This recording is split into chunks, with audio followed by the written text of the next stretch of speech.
ជាតែមួយដែលយើងវាយគ្នាធ្វើស្អី30ឆ្នាំកន្លងអត់តមិនកាត់សេចក្តីឈឺជោគចាំតបើអត់តន់ជាសត្រូវនៅឥឡូវហើយរស់នៅគៀងគ្នាអត់ម៉ែអត់ឪវេទនាកូនកប្រែនៃខ្លះគេទៅនាមានលៀបបានចេញឆ្លងទឹកឆ្លងដីចំណាំដូចមើលសែមិញនៃខ្លះខុសច្បាប់គេចាប់ដាក់គុកពេញជាប់រាប់ឆ្នាំពេលថ្ងៃគេបញ្ចេញគេបញ្ជូនទៅបដិញទៅសុកកណ្ដាលវិញ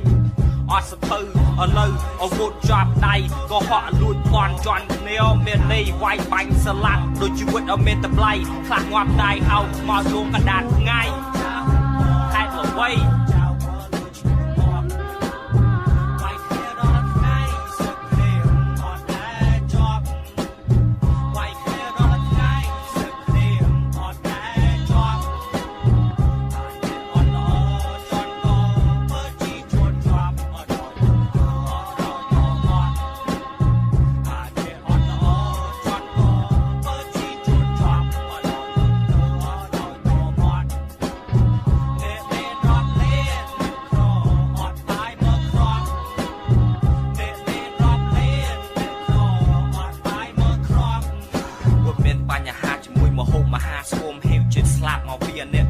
មកលោកក្បាលយកលុយកាទឹកជាអស់ត្រីដីដើមឈើគេកាប់ធ្វើក្តារបញ្ឈឹកមនុស្សប្រជាជនចោកចាប់ក្តាប់ដៃខំដាក់ស្រីទៅងន់សុំទេកូនសិស្សរៀនចប់សាលារកការធ្វើអត់មានទេបាត់អញ្ចឹងប្រជាបច្ចេកដាច់ធ្វើបុនបានបាបកលែងកលេងលបែងគ្រួមហាវិទ្យាល័យលំបាត់គេដឹងដៃបន្តែគេជាន់លើល្មើច្បាប់ដុកវិញ្ញាណធ្វើដែលមានដុកពលឹងយកទ្រព្យសម្បត្តិព្រះអង្គនៅមកតាសាប់បដៅតែបន្តែអត់មានអាគេស្ដាប់ទេ